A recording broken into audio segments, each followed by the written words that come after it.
বিনিয়োগ বাড়ানো, কর্মসংস্থান সৃষ্টি এবং কর ব্যবস্থাকে আরও সহজ করবার লক্ষ্যে এক গুচ্ছ সংস্কার প্রস্তাব করা হয়েছে আসন্ন বাজেটে। ব্যক্তি শ্রেণীর করমুক্ত আয়সীমা বাড়ানো থেকে শুরু করে বিভিন্ন খাতে উৎসে কর কমানো এবং নবায়নযোগ্য জ্বালানিতে কর ছাড়ের প্রস্তাবনায় থাকতে পারে নানান উদ্যোগ। সাজ্জাদুল হকের প্রতিবেদন। নগদ নিয়ে এলো হার না মানা হার অফার। সর্বনিম্ন 10,000 টাকা রেমিটেন্স নগদে পাঠালে থাকছে স্বর্ণের হার জেতার সুযোগ। রাজস্ব আদায়ে রেকর্ড ঘাটতি, প্রকল্প বাস্তবায়নে ধীরগতি, বেসরকারি খাতে স্লথ গতিতে সংকটে দেশের অর্থনীতি। এমন বাস্তবতায় আসছে 9,38,000 কোটি টাকার বাজেট। ঘাটতি মেটাতে এবার বাড়তি কর বসাতে মরিয়া সরকার। বাজেটে সাধারণ করদাতার করমুক্ত আয়সীমা ধাপে ধাপে 3,75,000 টাকা থেকে বাড়িয়ে 4.5 লাখ করার প্রস্তাব করা হয়েছে।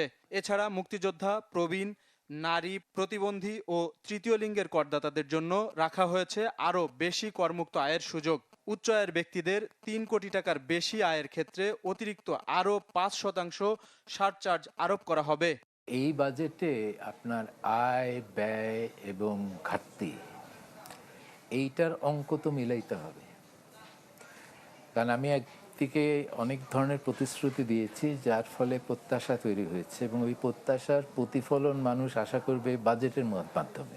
অন্যদিকে কোম্পানি পর্যায়ে শেয়ারবাজার তালিকাভুক্ত প্রতিষ্ঠানের কর হার 22.5% রাখা হবে। নন তালিকাভুক্তদের ক্ষেত্রে এ কর হার 27.5% সহ ব্যাংক, বিমা, আর্থিক প্রতিষ্ঠানের ক্ষেত্রে এ সীমা 37.5%। মোবাইল ফোন অপারেটর, তামাকজাত পণ্য উৎপাদনকারী প্রতিষ্ঠানের 45% কর হার বহাল থাকলেও তামাকজাত পণ্যের ক্ষেত্রে যুক্ত হচ্ছে আরও 2.5%। এমন কিছু সংস্থা বায়োলেটারাল বা কোনো জায়গা থেকে, যেমন চায়নার এক্সিম ব্যাংক বা এইসব দেখলে তখন সুদের হার বেশি থাকে। সরকার বাধ্য হয়ে তারা করতেছে, ফলে সুদের কিস্তির হার আরও ব্যাপকভাবে বেড়ে যাবে। ফলে এগুলো শোধ করা বাংলাদেশের জন্য কঠিন হবে। আর দ্বিতীয়ত হলো, ঋণ যদি আপনি বেশি নেন তাহলে বেসরকারি খাতে ঋণ প্রবাহ কমে যাবে। বেসরকারি খাতে ঋণ প্রবাহ কমে যাওয়া মানে বিনিয়োগ কমে যাবে। বাজেটের ঘাটতি মেটাতে বিদেশি উৎস থেকে 1,16,000 কোটি টাকার সংস্থান সহ ব্যাংক থেকে 1,35,000 কোটি টাকার ঋণ নেবে সরকার। সব মিলিয়ে বাজেটে থাকছে রেকর্ড প্রায় 2.5 লাখ কোটি টাকার ঘাটতিও। সাজ্জাদুল হক, চ্যানেল 24, ঢাকা।